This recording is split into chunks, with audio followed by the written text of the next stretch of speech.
5 minutes et maintenant 15h20, il a pris la décision, il a nommé les nouveaux premiers ministres dont le nom sera dévoilé dans les instants qui suivent.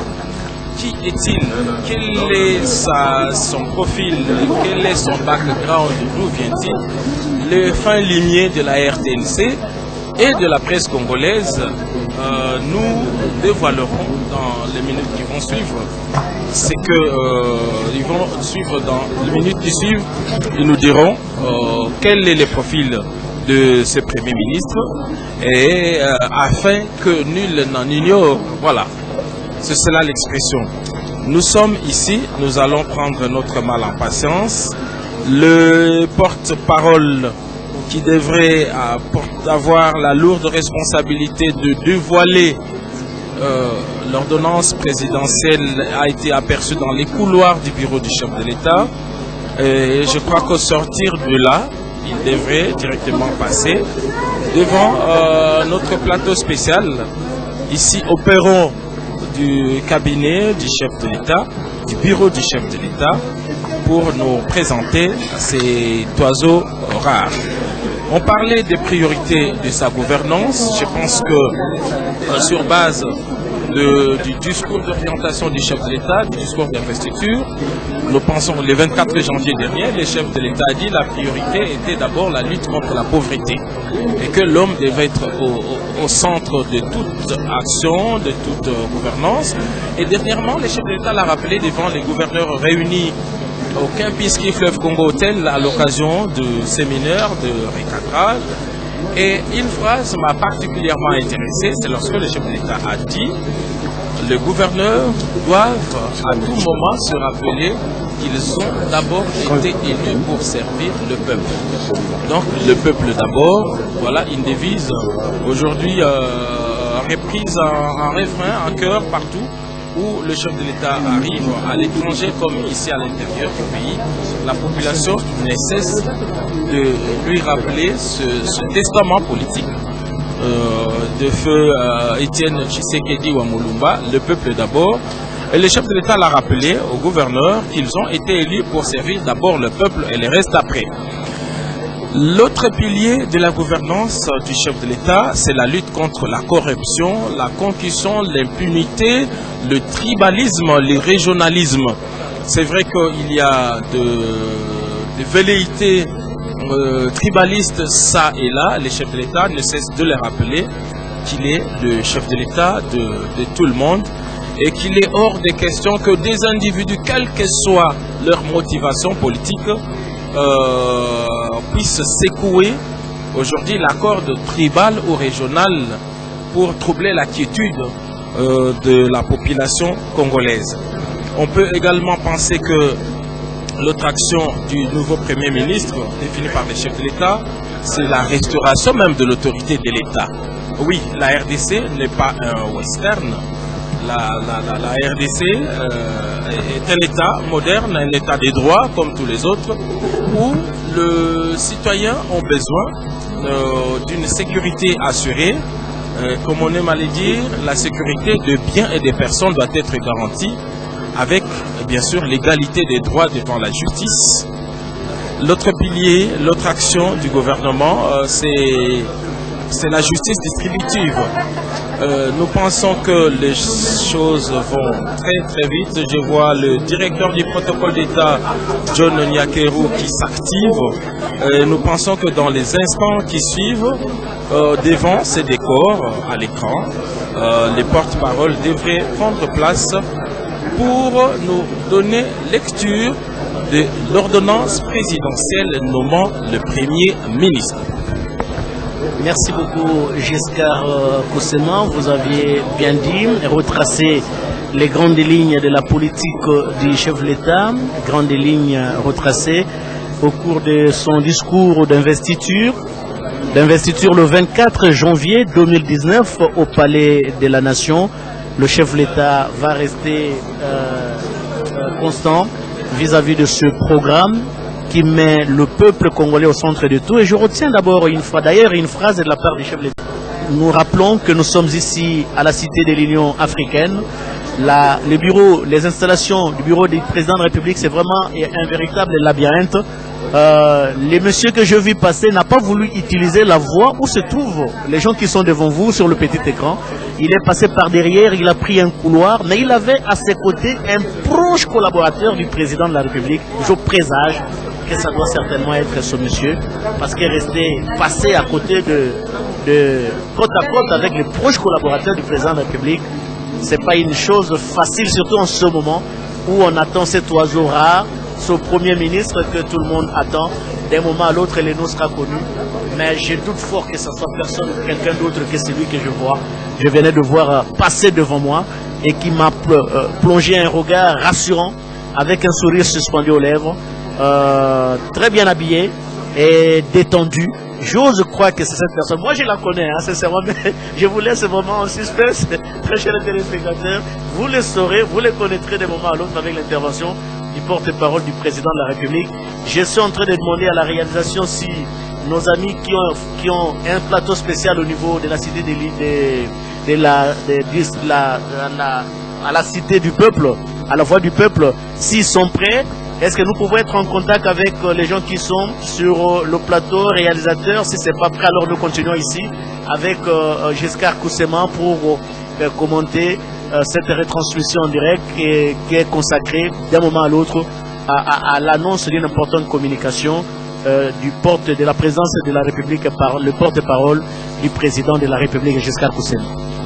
Je vois les smartphones en mouvement. J'imagine que tous ces web journalistes ont déjà leur texte prédéfini. Ils n'attendent que le dernier mot pour envoyer à la ville et au monde. Donc, est-il un homme ou une femme? De quelle province est-il? Quelle étude a-t-il faite? Quel est son passé politique? Nous le saurons. Nous le saurons à travers nos fins limiers. Ils ne manqueront pas dans les instants qui suivront la publication de nous fournir toutes ces informations. Pour l'instant, c'est nous qui nous intéressons de connaître son nom et là, nous allons vous retracer son parcours politique. Le plus important aussi, c'est la mission constitutionnelle lui assignée par le texte, mais aussi la mission politique que va lui confier le chef de l'État. Et cette mission, elle est simple, c'est traduire dans les faits la politique du gouvernement. Cette politique, les chefs de l'État, nous ne cesserons de le rappeler, et se résume à la lutte contre la pauvreté. Tout ou presque est à reconstruire dans ces pays, mais l'homme doit être au centre de toute action. Je pense qu'il faut commencer d'abord par régler la question du ventre, que les Congolais aient au moins accès à ce qu'on appelle les besoins sociaux de base. Il est donc anormal qu'aujourd'hui des États présentés qui appelaient à une compassion internationale, des États comme l'Éthiopie, sont sortis de ce bourbier de la pauvreté. Aujourd'hui, l'Éthiopie est un modèle du développement africain. Il y a quelques instants, tous ceux qui avaient une taille, permettez-moi l'expression, une taille économique étaient qualifiés d'Éthiopiens. Et j'en connais beaucoup à travers la ville, des personnes à la morphologie svelte, qui sont considérés comme des Éthiopiens parce qu'il y a quelques instants, l'Éthiopie symbolisait la faim. Mais aujourd'hui, l'Éthiopie, c'est un pays émergent, c'est le modèle même du miracle africain et c'est un pays qui est en perpétuel développement. Si vous arrivez dans leur capitale, Addis Abeba, vous serez impressionné par la voirie. Les sauts de moutons chez eux fait partie du décor habituel. À chaque coin, les hôtels poussent un peu partout. Et donc, il est possible que la République démocratique du Congo sorte aussi des côtés de la pauvreté. Voilà pourquoi le président de la République a placé parmi les actions prioritaires sa nomination Giscard Kousseman. Nous voulons d'abord apporter une précision ici. D'aucuns peuvent croire que la nomination et aussi la démission du Premier ministre aurait un lien direct avec la présence ici, à la Cité de l'Union africaine, du patron du Quai d'Orsay. Que non, il s'agit simplement d'une coïncidence d'agenda. Rappelez-vous, le chef de l'État avait déjà annoncé aux ambassadeurs depuis samedi dernier le Premier ministre était déjà nommé, il était déjà trouvé. Je reprends son expression, nous avons trouvé l'oiseau rare, et donc il n'était plus qu'une question de formalité administrative. Et cette formalité, c'était quoi?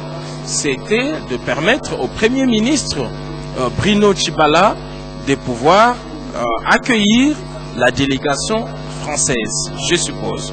Donc il n'y a aucun lien, et d'ailleurs tout à l'heure lors de la rencontre avec le chef de l'État, cette question n'a même pas été évoquée, n'avait aucun intérêt. On a parlé du renforcement de la coopération entre la République démocratique du Congo et la France, et les communiqués qui a été lu à l'issue de cette rencontre a été on ne peut plus clair. Donc il s'agit d'une simple coïncidence d'agenda. En ce qui concerne les faits, il était 14h05 lorsque le Premier ministre Bruno Tshibala Nzenze, seul, sortait du bureau du chef de l'État. Les fins limiers l'ont approché et c'est lui-même qui a annoncé qu'il venait de présenter sa démission auprès du chef de l'État. Et il justifie ses gestes par ce qu'il appelle, il voulait se conformer à l'évolution de la situation politique de la République. Il est tout à fait normal. Il était donc tout à fait normal. Le Premier ministre était attendu. Nous avons rappelé les processus de désignation de ces premiers ministres. Donc, l'actuel Premier ministre est issu de la majorité parlementaire. Voilà, c'est que cela soit compris ainsi de la part de nos téléspectateurs.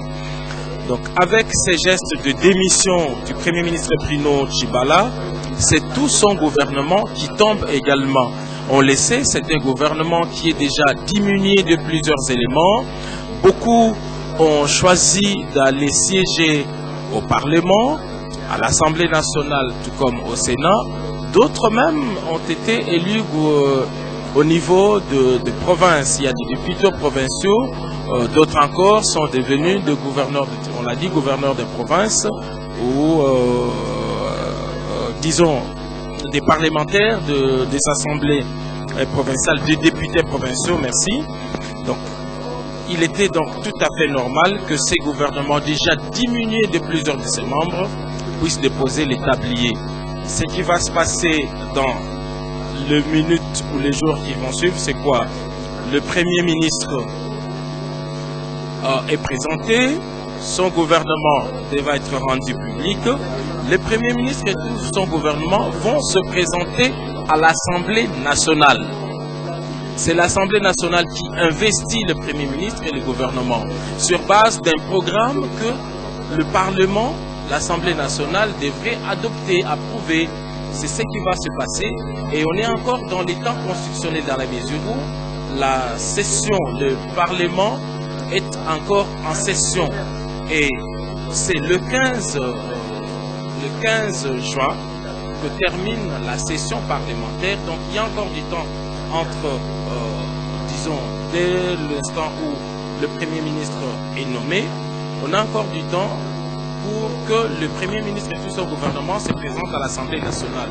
Si l'investiture n'a pas lieu dans ces délais de la session ordinaire, le président de l'Assemblée nationale ou la présidente de l'Assemblée nationale peut convoquer une session extraordinaire. Encore à l'intérieur, m'a-t-on signalé, il devrait sortir dans les instants qui suivent. Le voilà, il est là au centre de cette image. On aperçoit les professeurs Tarsis Kasongo Mwema Yamba Yamba, c'est l'une des personnalités les plus en vue. Le voilà qui avance. Il devrait donc prendre place devant la tribune, devant le lutrin qui a été aménagé pour cette importante communication. Et voilà ce que nous pouvons dire pour l'instant. Le décompte est là. Le porte-parole du chef de l'État va dévoiler les noms de l'oiseau rare. Voilà, nous allons les suivre. Le temps d'arranger la paperasse qui est devant lui, il est là, en gros plan. Écoutons-le.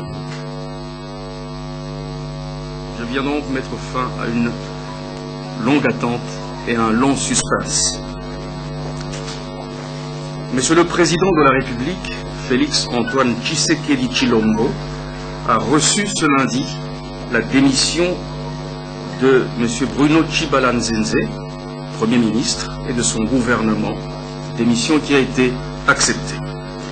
Dans la foulée, le chef de l'État a signé l'acte juridique portant nomination d'un nouveau Premier ministre. Je vais vous faire lecture de ce texte. Le président de la République, vu la Constitution de la République démocratique du Congo telle que modifiée par la loi numéro 11-002 du 20 janvier 2011 portant révision de certains articles de la Constitution du 18 février 2006, spécialement en ses articles 78, 79 et 90. Vu l'accord politique entre les forces politiques membres du CAP pour le changement, CACH, et celle du Front commun pour le Congo, FCC, en vue de la formation d'un gouvernement de coalition représentatif de ces deux regroupements politiques, considérant la personnalité proposée en date du 17 mai 2019 au poste de Premier ministre par le Front commun pour le Congo, revue l'ordonnance numéro 17004 du 7 avril 2017 portant nomination d'un Premier ministre, considérant la nécessité et l'urgence, ordonne. Article 1er est nommé Premier ministre, chef du gouvernement, M. Ilunga Ilunkamba Sylvestre. Article 2. Sont abrogées toutes les dispositions antérieures contraires à la présente ordonnance qui entre en vigueur à la date de sa signature, faite à Kinshasa le 20 mai 2019. Félix Antoine Tshisekedi Tshilombo. Voilà donc le texte de l'ordonnance. Le professeur Sylvestre Ilunga Ilunkamba a donc été chargé de conduire le prochain gouvernement de coalition. Il est docteur en sciences économiques appliquées de l'université de Kinshasa. Il a déjà été 4 fois vice-ministre et 2 fois ministre au plan et aux finances. Et je vais avoir le plaisir de vous le présenter devant vous. Et messieurs, dames de la presse, nous accepterons quelques 2 ou 3 questions. Vous voyez que ce n'est pas l'habitude, et donc nous vous laisserons quand même converser, échanger avec lui en un bref instant. Fini le suspense. Donc, le nom du Premier ministre est désormais connu. Il vient d'être annoncé par le porte-parole du président de la République, Tarsis Kassomo Mwema Yamba Yamba. Le nom est donc connu. C'est bien M. Ilunga. Après plusieurs mois de tractations autour de la désignation du futur chef du gouvernement, je vous laisse entre les mains des confrères et consoeurs. Merci beaucoup.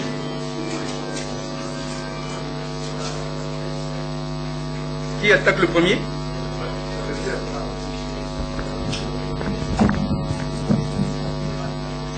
Alors, Monsieur Ilunga Ilunkamba, vous venez d'être nommé Premier ministre. Quels sont vos sentiments, les sentiments qui vous animent ce jour où vous avez été désigné pour alors assumer des lourdes tâches au service de la nation? Merci beaucoup. Je salue d'abord tout le monde qui est venu à cette occasion.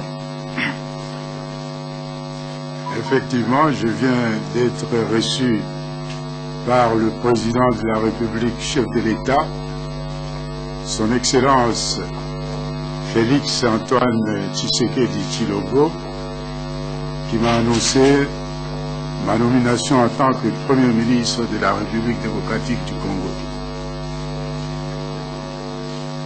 Je voudrais d'abord le remercier sincèrement le président de la République, chef de l'État, de m'avoir nommé en m'assurant de sa confiance dans cette lourde mission. Dans le même ordre d'idées, je voudrais remercier Son Excellence Joseph Kabila Kabange, qui m'a proposé comme candidat Premier ministre en m'assurant de sa confiance. Pour répondre à votre question, je dirais que je considère ma nomination comme une lourde responsabilité en ce moment crucial de l'histoire de notre pays, et je m'engage à mobiliser toutes mes capacités pour pouvoir